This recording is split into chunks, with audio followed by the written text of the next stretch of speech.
My name is North Kensington.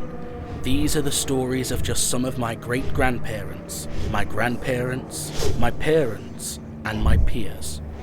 I hope that those of you who are not telling your stories will identify with them and share their stories, bringing you together in what has been a unique strength: community.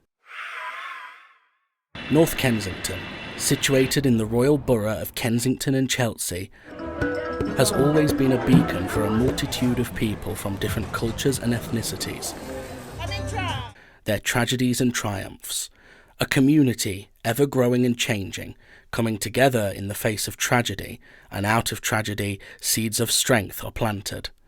This documentary endeavours to chart the growing face of this vibrant part of the borough from the last World War to the present day, drawing from a diverse group of local residents who, some in their own ways, have had a major impact, not just on their immediate community, but nationally and even internationally. Their contributing interviews will be indeed a reflection and recollection of the changes that they have seen and experienced.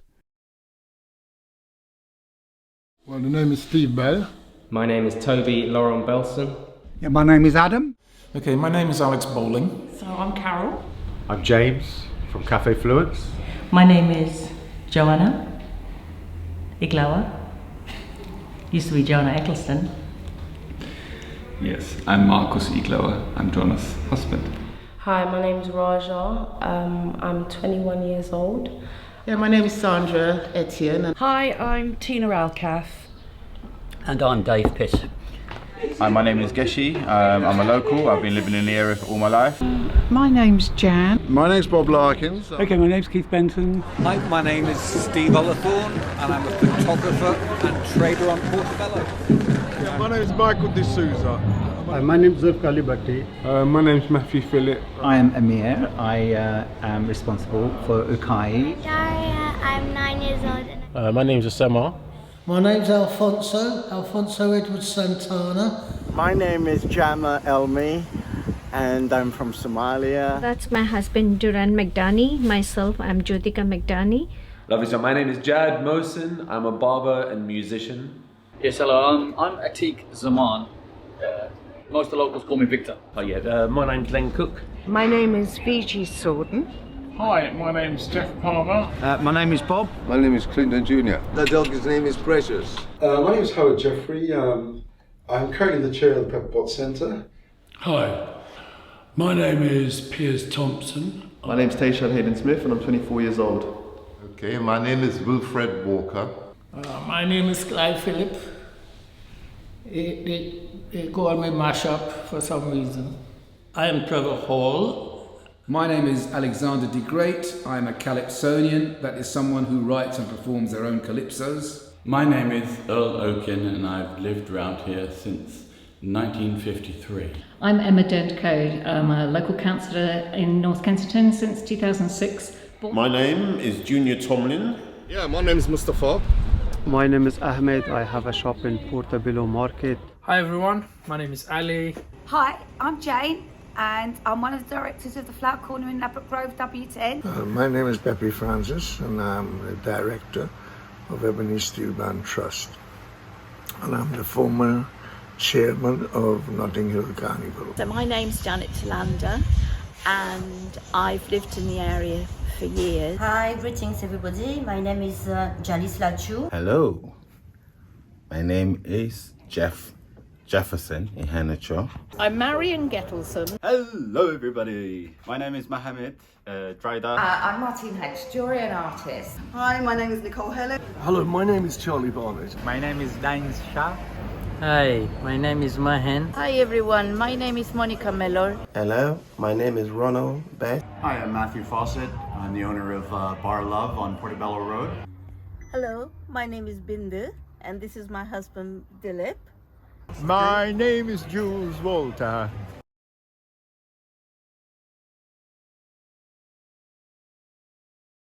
I think the North Kensington area as a whole, that takes in Goulburn, takes in Delgano, takes in Nottingdale, Ladbroke Grove, Colville. I think it's just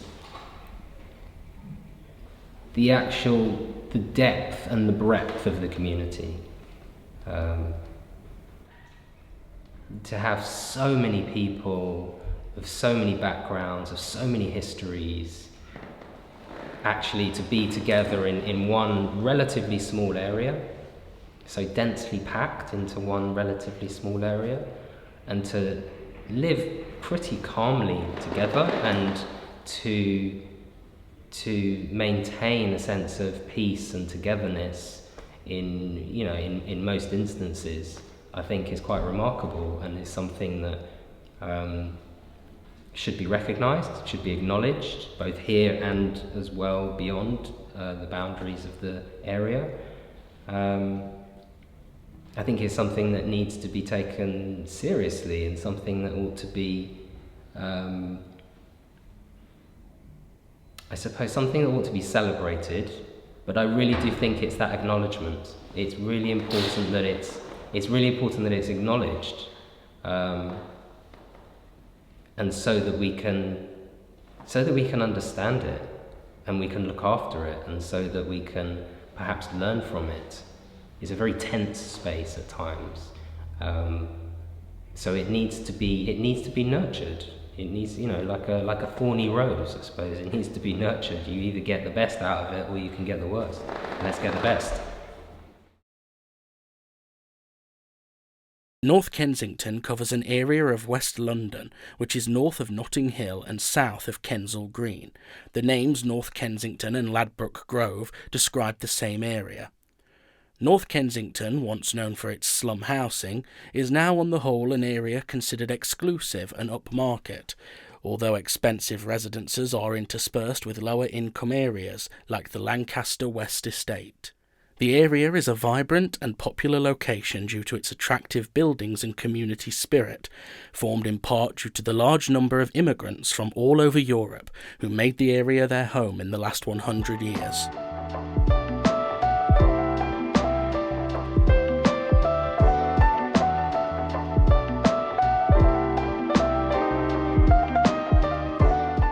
My grandfather lived here before the war in Arundel Gardens, and my father, of course, lived with him.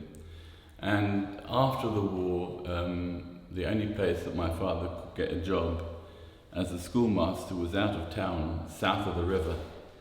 And it was only when my aunt emigrated to Los Angeles, sadly to be killed later in a car crash, that we moved back to be with my grandfather in Arundel Gardens. So that would have been 1953. The thing about living in Arundel Gardens in the 50s was that and the next street along Elgin Crescent, I think too, those streets, instead of having individual back gardens like most big houses do, it didn't have a back garden. What they did instead was they made a big communal mini park that belonged to anybody living in that street. And if you go along there now, you can look through the fence and you can see it's like a private park. And anybody who lives in any of those houses could go in there, whereas it's not open to the general public. It's just for that street. And I don't think I know that arrangement anywhere else. But again, that was lovely. I've got photographs at home of various members of my family and me when I was like 3 or 4, standing there in what is in all effects a sort of private park. There is an atmosphere around the area of unexpected people who congregate in this area. You know, the likes of Rabina, I'm sure you know, the people to whom this is the core of their lives, because we have something that is extraordinarily different and valuable here. You know, we sort of have a situation where duchesses and costermongers have been friends for 40 years, and that sort of thing, even though it's not as extreme as it was, still goes on in this area. For instance, the local, which I think is marvellous, the local tradition of, if you've got an old chair or even a coat or something that you don't want, you put it out, like we did for all sorts of things, because I was flooded out of my flat, for all sorts of things which were saved, but there's no point in keeping them because they take up too much room. they're put out and somebody will take them, they'll take them home, they'll give them a good scrub and they'll get another life. That is a perfectly respectable way for people to conduct their lives in this part of the world. And it doesn't happen in the suburbs. I've lived in the suburbs, I know it doesn't. You barely know the name of your neighbour across the road, and that's the extent of it. So here you've got this amazing group of random people from all over the world who make a special community, and I love it. Colonel St Quintin commissioned prominent Victorian architect Henry Currie to design the houses on Oxford Gardens, Cambridge Gardens and Bassett Road to form long parallel streets leading westward from Ladbroke Grove, the area's main transport hub that was originally known as Notting Hill Station when it opened in 1864. Some of the finest Victorian houses in the area, with their large bay windows, ornate cornicing and decorative brickwork, were built between 1867 and 1890. During World War II, North Kensington suffered, like the rest of the country, from German bombings. The West Indian community in the Caribbean contributed, like the rest of the Commonwealth, to the war effort, sending food supplies to England despite the many German U-boat attacks that took place in the Caribbean. Before the war, one of my parents' teenage friends was involved with a shop in Portobello Road, and probably even then they sold baby wear. And so my parents were there at number 250 Portobello Road during the war, the night that the bombs fell.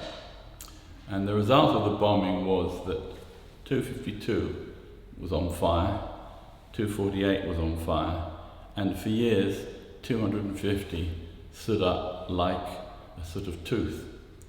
And apparently my parents told me, despite the fact that these other two houses were on fire, they put their hands to the wall, it was stone cold, which is interesting, because even a not particularly well-built house that I was talking about earlier in the 19th century, that was still pretty well made by today's standards. And then around 1960, when Howard Wilson came to be, he started giving out grants for people who wanted to build on bomb sites. And the people who had this shop, who was still there, it was called K's Separates, it was Mr. Kurash. It was his wife who was really the childhood friend of my mother. But Mr. Kurash wanted to double his shop size. And on the other side, he wanted to sell women's underwear, so that it was like a sort of double shop. And so he built this new house. Actually, I don't know who designed it. It wasn't designed by an architect, that's for sure. It was rather badly built. And so that went up in 1961. It so happened that we, at the time, lived opposite where I went to primary school, down the road in Lancaster Road, and the old lady who owned that house had just died, and their family wanted to sell it, preferably without any tenants in it. And our friend said, "Oh look, I've just built this house. There's a flat on top, do you want to move in there?" So we moved in there, and the year was 1961, I think, May. And so my parents would have had no idea during the war that the house that was on fire next door was the one in which they were going to live right at the end of their life for 25 odd years. One of the infamous and notorious residents of North Kensington was John Christie, who lived at 10 Rillington Place. Although it's quite famous in the area, it also is famous for the story which involves John Christie, who lived down at the bottom there, Marks Road. He used to eat in here when it was Jock's Caff, and that was a very, very long time ago. He used to come in here for the hot pies and tea. And at the time when the police found out what he'd done and he was guilty of, they were actually looking for him, and at one point they were hiding out down in the basement on the stairs in the hope that he was going to come along and buy one of his pies. But they didn't catch him here, unfortunately, but they did catch him.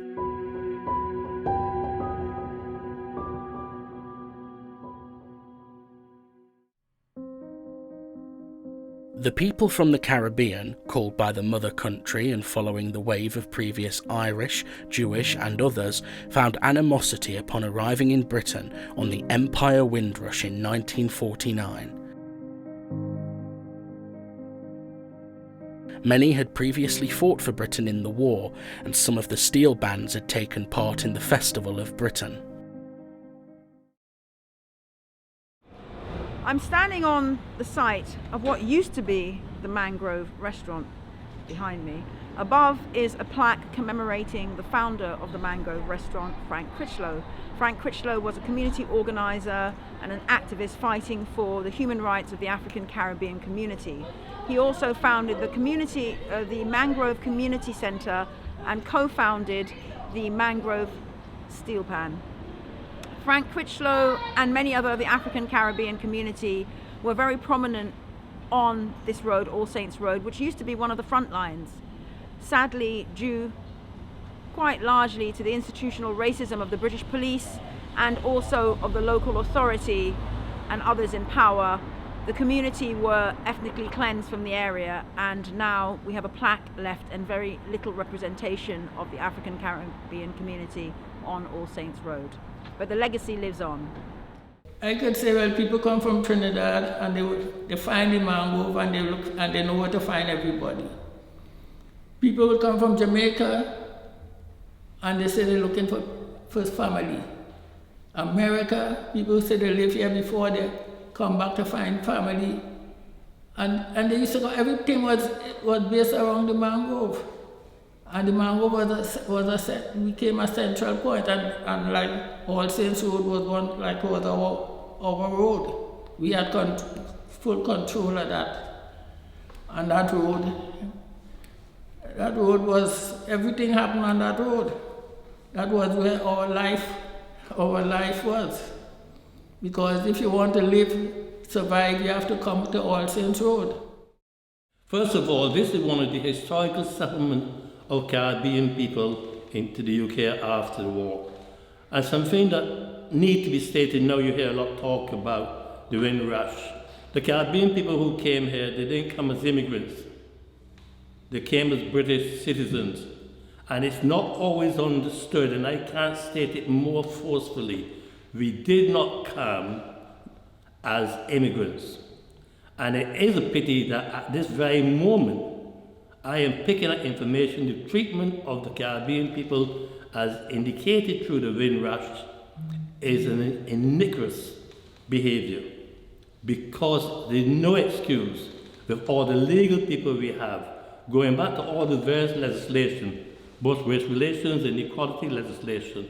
The Caribbean people who came here before 1971 were allowed to be here because they were then British citizens. The police in the 80s created an image that Notting Hill and All Saints Road in particular was the centre of crime in the UK. That myth was spelled. So there's one story that I just recall. A new permanent secretary, who was the most senior civil servant in the department, came to the Home Office, and in those days I would always have a one-to-one meeting with them. And the question would be around very sensitive areas that he ought to meet or visit. And I suggested coming to Mangrove Club. Frank Critchlow was one of my colleagues I worked very closely with, Frank and Victor, people like that. And when the Met Police Commissioner heard that the permanent secretary was going to be visiting All Saints Road, the Met Police objected on the grounds that to visit Mangrove would be to give the black community special encouragement. The West Indians faced racism from fascist and other racist organisations, headed by Oswald Mosley and Colin Jordan, who stirred race hate amongst poor whites. This sparked the events that led to the historic Notting Hill riots of 1958 in the Grove, and the black community's fight back and its subsequent refusal to stomach prejudice and crude discrimination in the neighbourhood. This contributed to the defining of the Grove as a local community and cultural space that transcended race. But when I first got here, it was, you don't live there, do you? It was a dangerous area, mainly because it was famous for the race riots. I lived in Lancaster Road in the late 50s and saw some of this happening, and it wasn't anything to do with local people. They were bussed in sort of yobs, brought in on buses by the leader of the then fascist party. And I remember them chasing, I remember a couple of black people running down Lancaster Road being chased by this mob of hooligans. And this happened more than once. And then, as I remember, of course I wasn't there myself, but the story I was told was there was a West Indian social club, I think in Blenheim Crescent, but don't hold me to that. And the story I heard was that they got together one evening, and there, several amongst them were a sort of bunch of Muhammad Alis, you know, and they said, it's time for us to fight back. So they got together, and the next time this lot came over, they fought back. And these yobs from South London decided perhaps it wasn't a good idea after all, and that was the end of that. So that was good. The extremely well-dressed young white men who were at the forefront of clashes with Britain's new immigrants were the Teddy Boys, who were born out of the revival of Edwardian-style fashion and the influence of rock and roll style that swept the globe in the 1950s. In the summer of 1958, the streets of North Kensington at night were a no-go area, as Teds would go out looking for black people to assault. The first night left 5 black men lying unconscious in the street. Friday, August 29, 1958, saw the violence completely break out when an argument outside Latimer Road station between a West Indian man and his white wife began to draw attention, which unsurprisingly led to a fight between a group of Teddy Boys and the friends of the West Indian man. Nights of violence followed, which saw white mobs in their hundreds pound the streets of North Kensington with white iron bars, shouting, "Go home, you black bastards." Mr. Ted Burton, former Teddy Boy, stated, "Teds wouldn't go anywhere near All Saints Road. Blacks couldn't go near Latimer Road station." Living in this area since 1950 at the Pushkin Club. And there've been a few fights and kids being born around, and a dear relative of mine, Cochrane, was knocked off by 4 or 5 Teddy Boys along somewhere, road cross. And so then I got involved in quite a few riotous situations. And I think I had to do a little bit of fighting then.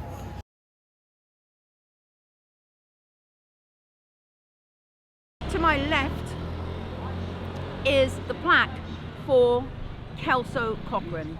Kelso Cochrane was 32 years old.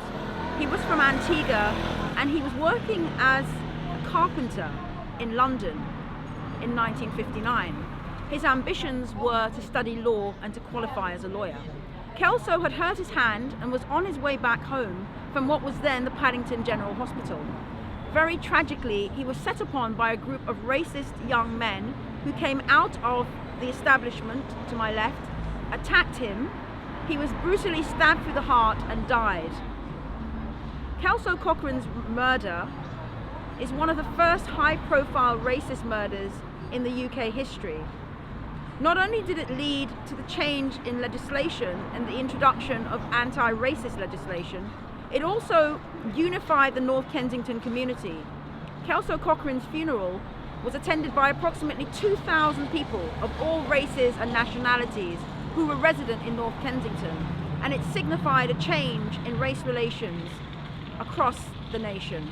We remember Kelso Cochrane, and we support his family in their continued fight for justice.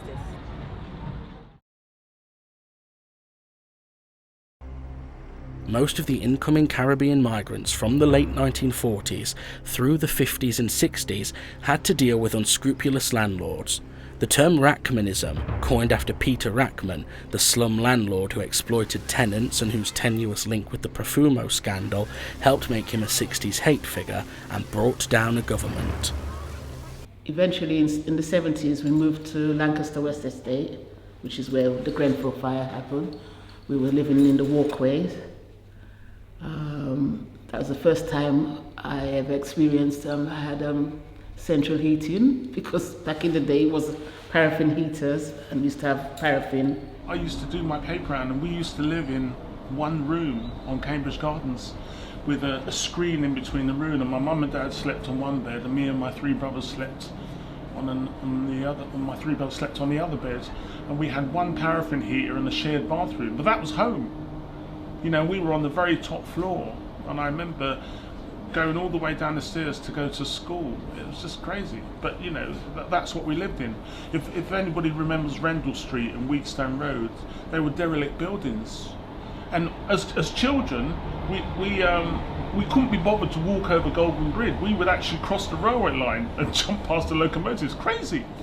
In 1962, Reverend Kenrick and his family moved into the area, 3 years after the race riots defined its pre-chic reputation.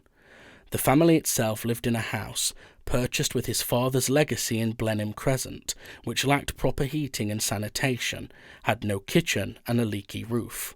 As a result, Kenrick quickly focused on homelessness. Local Tories running Kensington and Chelsea Council resisted pressure by activists, including the Notting Hill Social Council, started by members of the Donald Soper-inspired Methodist Team Ministry, which Kenrick joined, to buy more property for renovation and rent. In December 1963, the Kenricks summoned a meeting which led to the formation of a new, more proactive type of voluntary housing association. The Notting Hill Housing Trust aimed to do what the council would not do: buy, renovate and rent houses to the needy poor. Its first fundraiser was a stall on the Portobello Road market, which raised £24. Backed by clerical allies such as Mason, Geoffrey Ainger and Ken Bartlett, and concerned local people such as Sidney Miller and Pansy Jeffrey, the Trust's first advert, placed in The Guardian, raised £20,000. It was unprecedented. In its first year, the Notting Hill Housing Trust bought 5 houses, in its second, 17. Sir Milner Holland's report confirmed the shocking state of London's housing stock, and Harold Wilson's new Labour government was committed to action. Kenrick made many radio and TV appearances and lobbied ministers. He became convinced that a local charity like Notting Hill Housing Trust could never have the impact of a national campaign to tackle bad housing. When the Trust's committee declined to go national, Kenrick lobbied amongst influential players in the housing field and major charities. They would suspend their own fundraising and support what would become Shelter. It was launched amid huge publicity at St Martin in the Fields. Its very success triggered Kenrick's departure. So this is a Notting Hill Genesis house, and next door you'll see a plaque of the man who actually started the Notting Hill Housing Trust. And we're not too sure actually if it's this house or next door, but the very socially minded previous owners put that plaque up to commemorate his starting of the charity. Notting Hill is one of the areas in London that is best known for the migration of the Caribbean people during what we call the Windrush era, the Windrush generation, and it's also synonymous with Carnival. The Carnival as we know it today started, and it's disputed, but around 1965, just behind me on Tavistock Road. And the Nubian Jack Community Trust was established to celebrate and memorialise the history and the achievements of people of African Caribbean heritage in the UK. And as part of that process, in 2011, 2 plaques were installed on this very road. To my left, there was a plaque here for Russell Henderson. Russell Henderson is credited with bringing the steel pan into Carnival. It was originally a street festival, and through Russell and the other men from the Caribbean who were pan players, they changed that into what became the Notting Hill Carnival. Sadly, Russell is not with us anymore, but this is here as a memory to his contribution. And to my right is a plaque for Leslie Palmer. Leslie Palmer is credited with changing what was essentially a very Trinidadian carnival into a more diverse Caribbean Notting Hill Carnival, because what Leslie did is in the early 70s he brought the sound systems into Carnival. That was the culture and the heritage of the Jamaican community fused together with the culture and heritage of Trinidadians and other members of the Caribbean, and this is why we have the multi-dimensional music event that is the Notting Hill Carnival. Leslie is with us, his legacy lives on, and we're going to move along and have a look at a couple more plaques. The Blue Plaque Scheme also recognised the contribution of those people who are deemed to be responsible for creating what we now know as the Notting Hill Carnival. On my right is a plaque for Roni Laslett. Now, Roni Laslett was a social worker who lived in the area in the 60s. I believe she was of Russian and American extraction. I might be incorrect, but don't quote me on it. So Roni Laslett was struck by the fact that at that time there was very little celebration, very little to do. There'd been a lot of racial tensions in the area. There was a lot of poverty. It was not the Notting Hill that we know today. And Roni Laslett wanted to bring some joy and pleasure to people's lives. So she had the idea that they would have a fair. In the 1800s in Tavistock Road, Tavistock Square, which is behind me, there were traditional English carnivals and fetes that took place, but they had long gone. And Roni Laslett wanted to recapture that energy for the community, to heal and to bring the community together.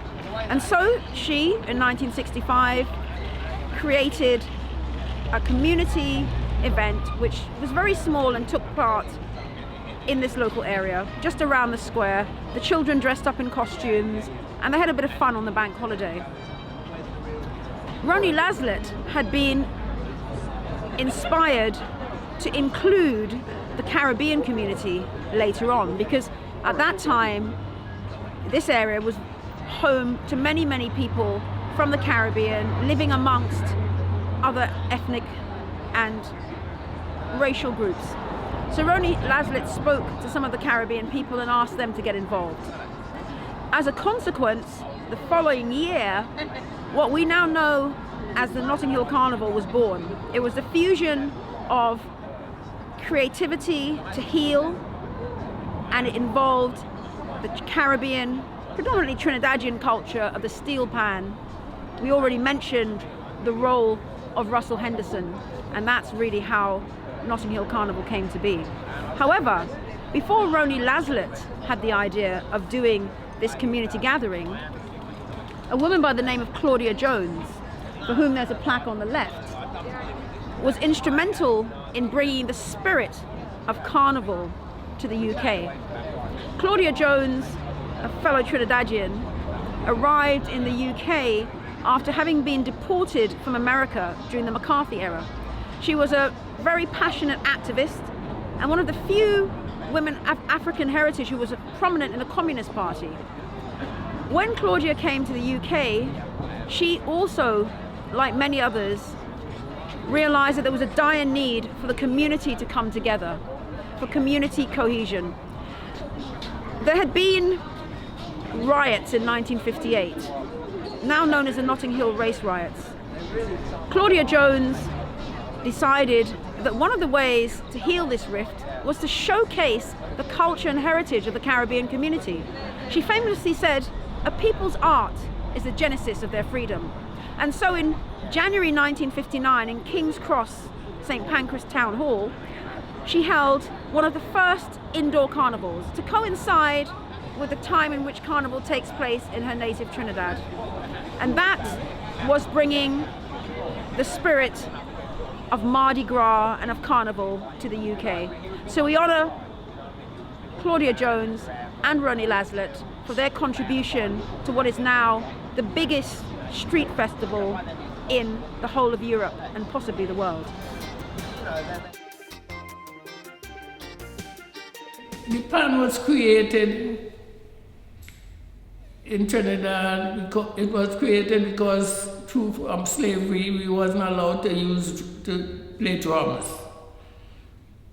So people being creative decided to take bamboo and use bamboo to make music. That was the thing against that as well. And then after, when the war was going on, they had a lot of oil drums because Trinidad have oil, and a lot of the drums was discarded there. So the guys and them take the drums and start to make instruments. And that's how it developed. Now they ban them from using it. People used to get arrested for that. You go to jail for that, even if you don't see you playing it, and you have the sticks in your pocket. They hold you and arrest you because they say you're a pan man. You have sticks. You have the sticks. And this is the sort of thing. When they approached the government there, which was a governor from here who was controlling the island, they refused. So the guys and them had to find their own money and fund this to come here. They came here and they toured Europe as well. And they went to the Festival of Britain with these old rusty drums. It wasn't even painted. And that's where it started. So this is the first place a steel band ever left Trinidad to come. Because it was created in Trinidad, and this is the first place they bring it here to the mother country, to the festival. And which people was amazed because when they hear the song, they want to know, well, where that song coming from, and they start looking inside of the pan and look all about. Anyway, that is how this thing went. And after that, the pan started to develop and became better and better, and they start chroming it and make it look presentable. Ebony Steel Band has been going for over 50 years, and we are one of the first bands to take part in Notting Hill Carnival. And I has been involved with them, I think, more or less from the start. And I have a lot of regrets as far as Notting Hill Carnival is concerned, especially the way that they have changed up our carnival and the way from where we used to have it and how we had the freedom of the streets of Notting Hill to today, where we have a route where we are sort of in a procession route, which causes no ends of congestion. I worked on Carnival I did it for many years. I mean, I didn't start by doing the stages. I started by being a steward in Carnival. And then I became a steward come trader in Carnival. So the year when the Carnival fell apart, I actually had 3 stalls on the road, and I was also stewarding. And in fact, through the stewarding bit, I found 2 lost kids and 1 set of parents, as well as running my 3 stalls. So, you know, that was me, a proper busybody with massive energy on the street. And through Notting Hill Carnival Limited, we're also responsible for organising the Notting Hill Carnival. I've been involved in Notting Hill Carnival. My dad tells me the first time I came, I was 2 years old in a buggy being pushed by him. I've got very early memories, you know, before reaching the age of 9 or 10, wearing a costume with Mangrove Mass Band. I then went on to learn to play the steel pan, and I've played pan for many years and also managed the band for about 25 years. Before that, I've been involved with the Notting Hill Carnival committees, as I used to attend some of the meetings from 1982. I was the most senior black civil servant in the Home Office. I was the advisor to the Home Office on race equality issues. And my interest in Notting Hill Carnival at the time was critical. You're talking 1981, 2, 3, 4, those years. And I must say something about that.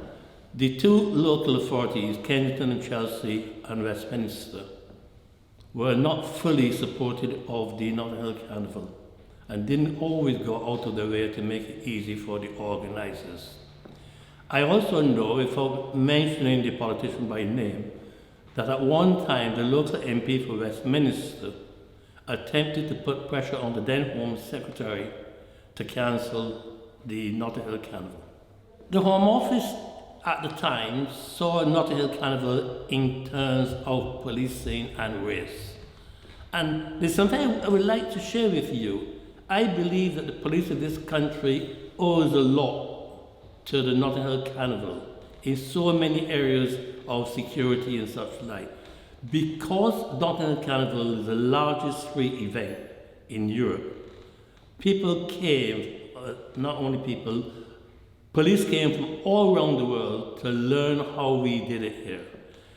At the time when we were having problems, that's in the early 80s, the disturbances, the riot and such like, then police were then developing equipment. So a lot of the equipment that are developed to deal with crowds came about as a result of events in Notting Hill Carnival. Because each time, in the very beginning when the police were not able to manage the riotous situation, they had to go back then and think of better equipment. And it goes not just in terms of shields, in terms of communication techniques, etc. So my role was really to keep the Home Office involved and informed of how the development of the carnival was taking place, and also to give the organisers as much support as possible. As I said, the Kensington and Chelsea Borough didn't choose to have Notting Hill Carnival. Remember that, they didn't choose to have it. It's something that was part of their area, so they had to cope with it. And I already said that Westminster were never keen in having the carnival move into their area. Because at one time, there was a discussion of after the parade ending in Hyde Park. And that suggestion was vigorously challenged by the people in Westminster at the time, and I believe it may still be the same attitude now. Well, I did witness one of the early carnivals at that time, which was quite remarkable. There were just a few steel bands playing on lorries and the crowds of people following them round the streets with no organisation like there is today. And all the local hippies were all joining in as well, you know, with the love of music and dance, and everyone seemed to get on very well with each other. I have a funny story to tell about Carnival. You may not find it funny, but I have a funny story. Carnival is coming up. Why don't we do a stall? You know, Queen of the Market Traders. Why don't we do a stall? We set up the stall here. We were like, oh, we don't have to pay, just set up here. Yeah, in the Muse. Yeah. And I had a friend with me, and we had Red Stripe, of course, and a big sign, Red Stripe, ignoring all the rules, what you're allowed to do. So they shut us down within like 5 minutes. And then, of course, we had all that spear that we bought for the carnival. So Marcus put a rucksack on his back, and the best spot that he found was it Millwall? Tavistock Square. Tavistock Square. There were two. They had smoked so much they were too tired to get up and go to the shop to get their own beer. I was knackered for a week. I was actually standing on the corner in 1976 in the riots when the whole sky went black with cans and bottles because the police just went over the top. And sometimes the police over-police the carnival. It doesn't need to be like that. It's a melting pot of humanity and love. Everything's about love, and the carnival's about love, that someone lost their life and we were there to celebrate. And if you're ever in the streets of London during carnival, you can't believe you're in the UK because it's just a beautiful event of love and energy. I remember also when the carnival started, we had a couple of end of carnival sort of punch-ups, but that was in the press. They said that was something to do with race rioting. It wasn't. It was young people versus the police who were being heavy-handed, and so that wasn't true. My favourite moment in the carnival was one year they had a black policeman, and there was a young black woman who decided that her job that year was to kiss any black policeman she could find. And the last I saw of that black policeman, he was running like hell down the street, pursued by this girl who was trying to kiss him. That was very funny. Though Ladbroke Grove is the area's main thoroughfare, its best-known street is Portobello Road, with its street market. Residents of North Kensington are spoilt for choice when it comes to great independent shops, cafes and restaurants, with Golborne Road right on the doorstep and Notting Hill and Portobello Road just a short walk away. It's hard to believe when you're walking its leafy, quiet streets or wandering through one of the numerous parks in the area just how close you are to the bustling streets of Notting Hill. Stella McCartney has her studios in a converted church on Golborne Road. The thing about this area, Portobello Road and so forth, is just wonderful. It's the ultimate multicultural experience. I don't even need to travel the world. All I've got to do is go outside my front door. What I particularly liked about living at the northern end of the Portobello Road was Saturday lunchtime. You'd come out of your house, you'd walk down the Portobello Road, and you felt like John Travolta in Saturday Night Fever when he's walking through the streets of Brooklyn with his cans of paint. It was so energetic, so exciting. Portobello Radio, seeks to give a voice to everybody. And in effect, what that means is trying to give a voice to those who aren't normally heard, because the loud voices get heard anyway. But I first used to come here back in the late 1960s. I was a musician then, and this place, particularly Portobello Road, was a fantastic place to get really good clothes, gear you could wear on gigs and things. It was all sorts of varieties. You could get a Russian flying coat or flying jacket for £2, beautifully coutoured, waisted with buttons and everything, and you could get all kinds of wonderful clothes, boots. So this was the place to come. It was just very, very cool. We're a retail halal butcher shop. We sell basically all types of halal meat. We sell grass-fed Irish beef, mountain-reared Welsh lamb, British poultry. We were actually the halal butcher shop of the year 2014. And the runners-up the following year, and that's for the whole UK. The name of the shop is Portobello Art and Stationers. We've been here for the last 30 years. Initially, we had a stationery. That was the main starting of the business. But slowly, because of the college nearby, they were asking for the art materials. We're getting people coming from all over London. We're getting people coming from North London, East London, West London. They're coming from everywhere. Paying by cash? Okay. I normally come in for inks, printing inks, all sorts of things, art equipment, photocopying. I use it for my professions. I design costumes for film and TV. My name's Jan, and I run this shop at 295 Portobello Road. We have the gallery here because it fell back into my hands by default.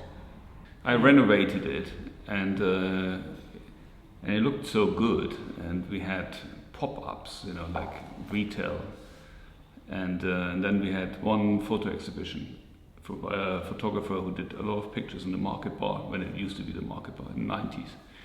And that exhibition was, people loved it because it was about here. It was about this street, about the people, and it was. I think it was just.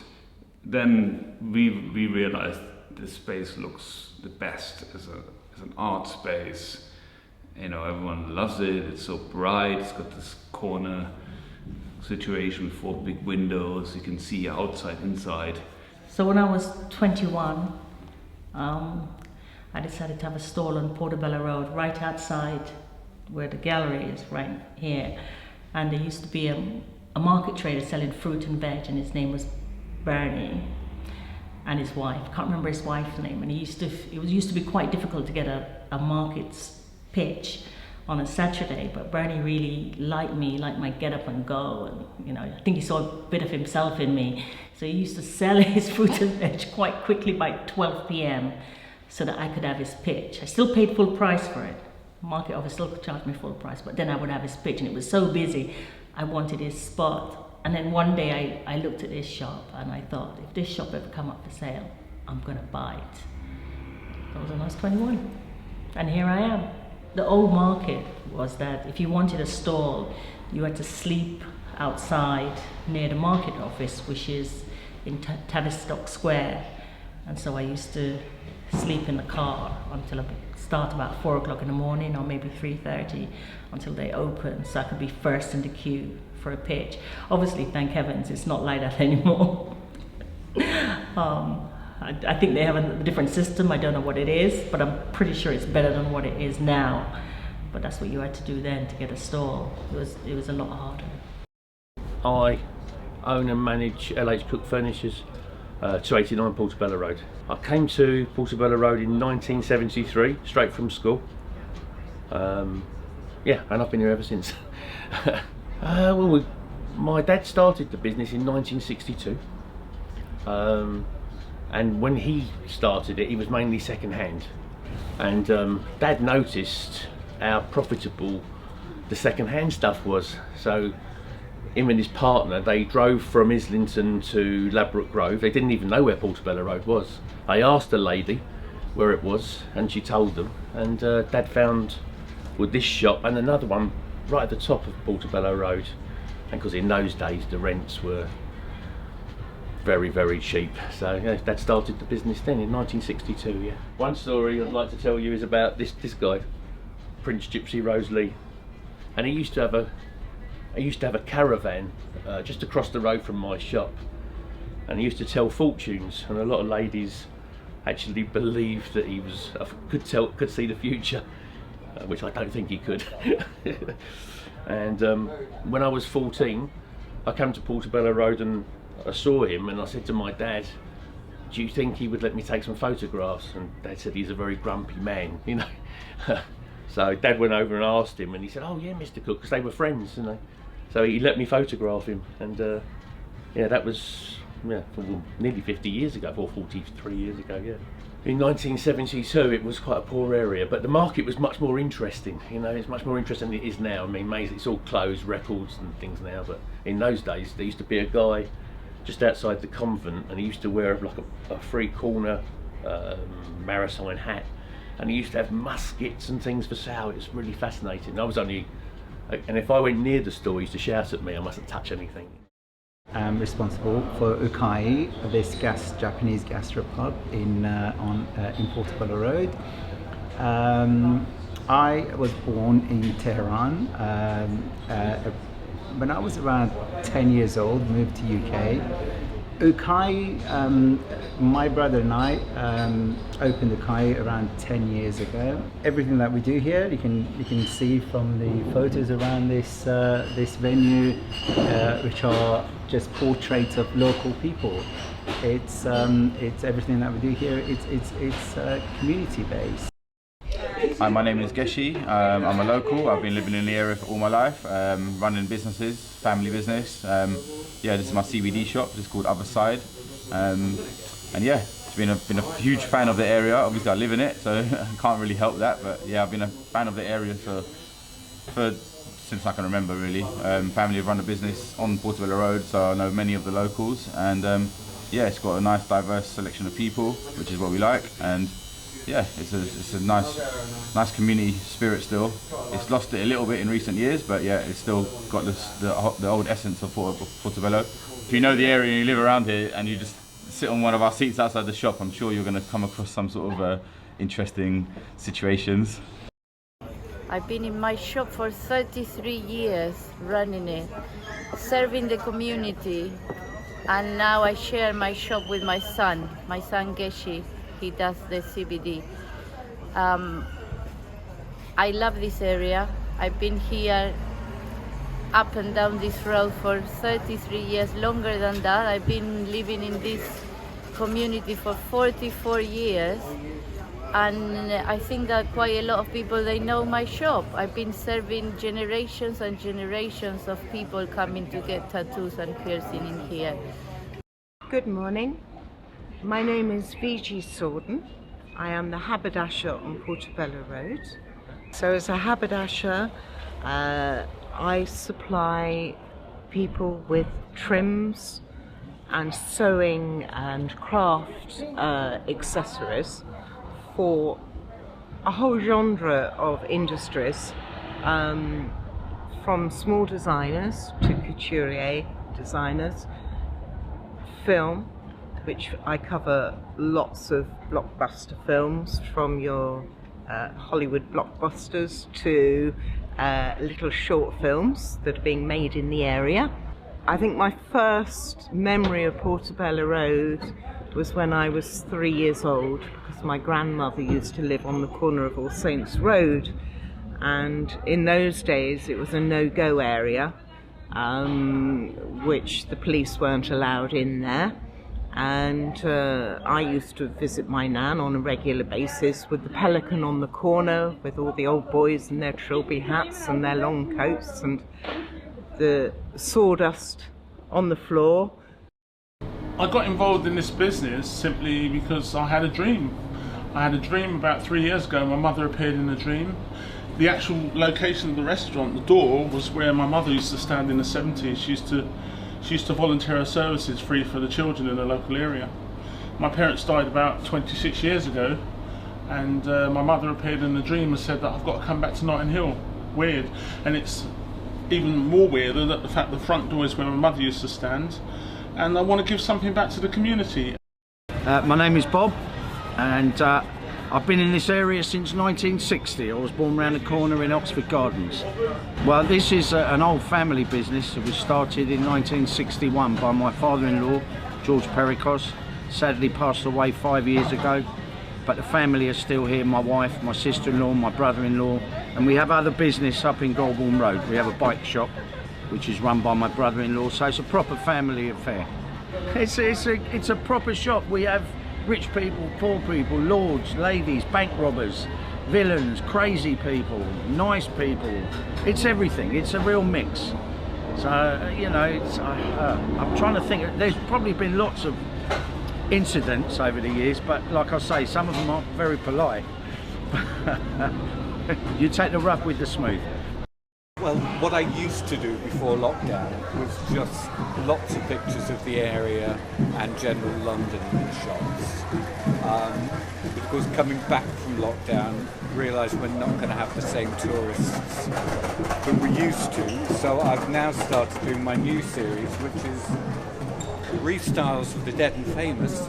So they're all the houses with blue plaques that I went out and photographed during lockdown, and then got back and illustrated them. So loads from Kensington, Chelsea, and a few from the West End as well. But there's so many in this area that you could walk to. So it gave me something to do every day during lockdown.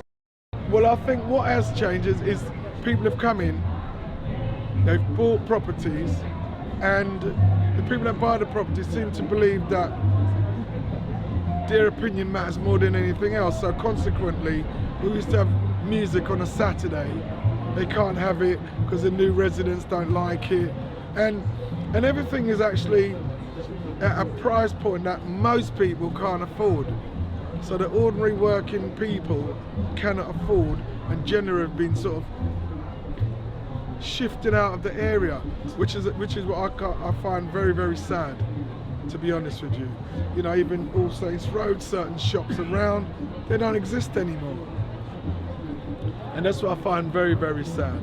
Yeah, I don't think it will change. We had things like, you know, really lovely shops and bars, but those things don't exist no more. And I just think, you know, for those that were lucky enough to experience it, cherish those memories, I would. I'm from Sitara Interiors. We're a business established on Portobello Road for the last 30 to 40 years. It's a great area, fantastic area. There's such a community vibe.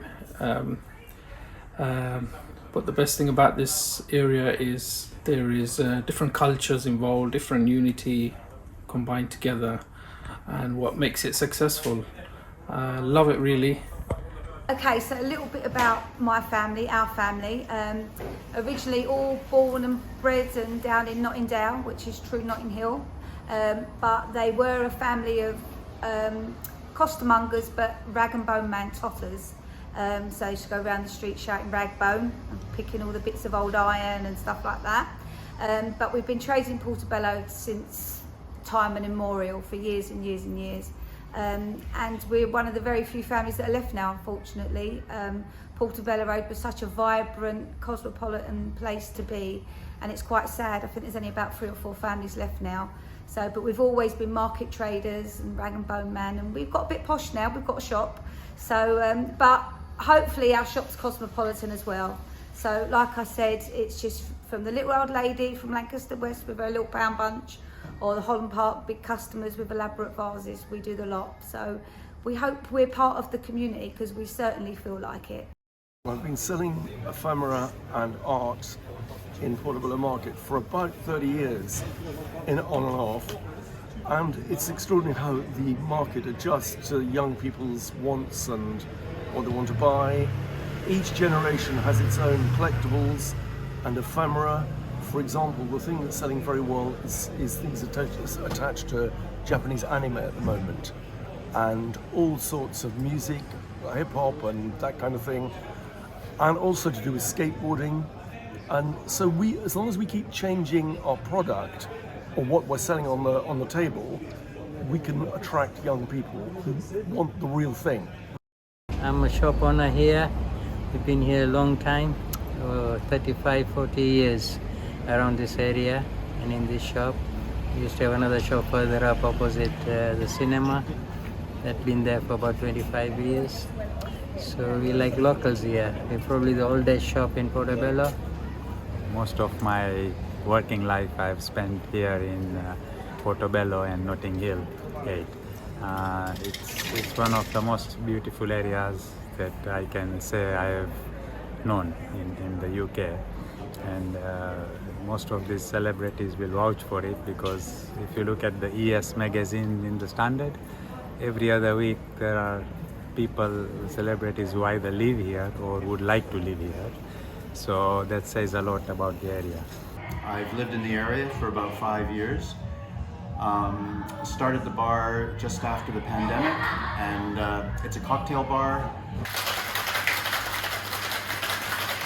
And he's been in Portobello Road since 1980.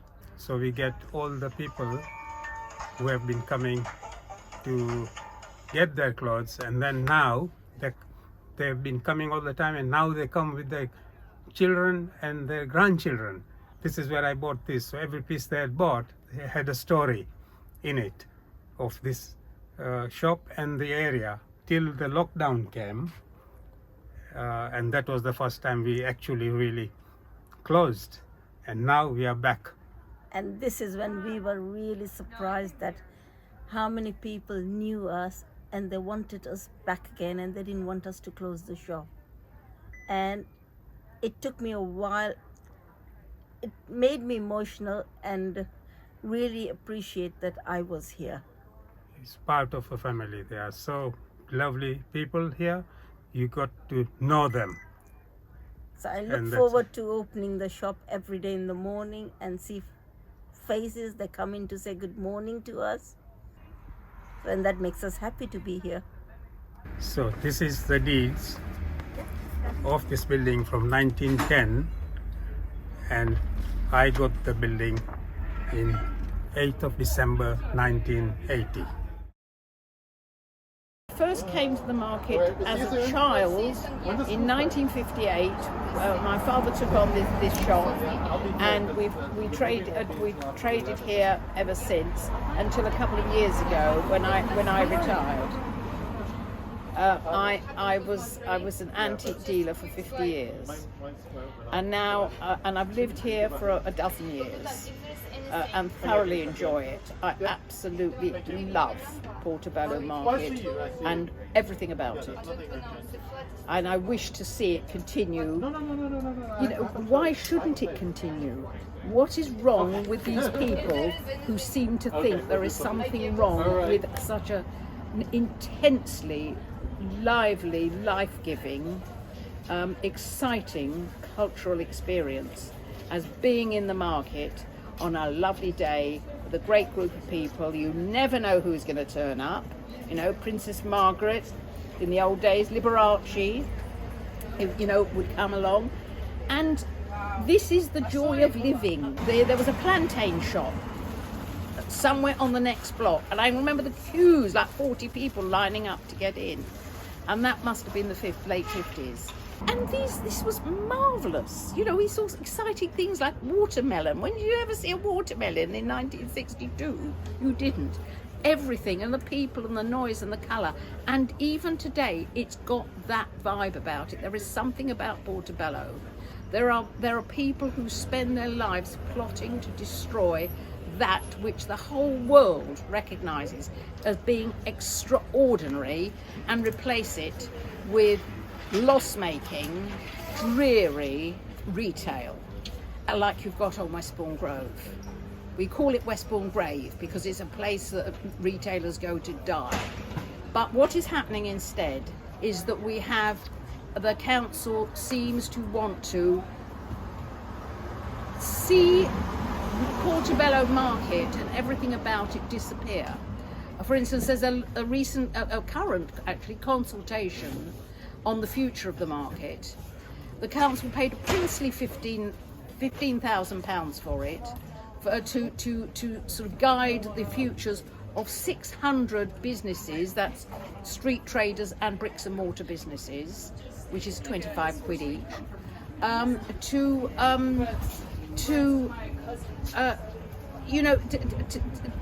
actually destroy what we have and replace it with yet more coffee shops, yet more loss-making clothes shops, and absolutely nothing else. And it breaks my heart. The market needs to be protected by the London Local Authorities Act, but what happens? The council keeps saying in this so-called consultation that it must be replaced because it is inefficient. It is not inefficient, it works perfectly well if the market office actually did the job it's there to do, which is get more street traders. People want licenses, they want to trade. The council finds, or the market office finds every reason you could possibly imagine that this should not happen. And but there are stalls up the road, there are pitches up the road, which have been food stalls, which have been empty for between 5 and 10 years. There's 20 of them, right? This doesn't happen by accident. This is a policy of the council, carried out by the market office, and it is destroying the market as we speak.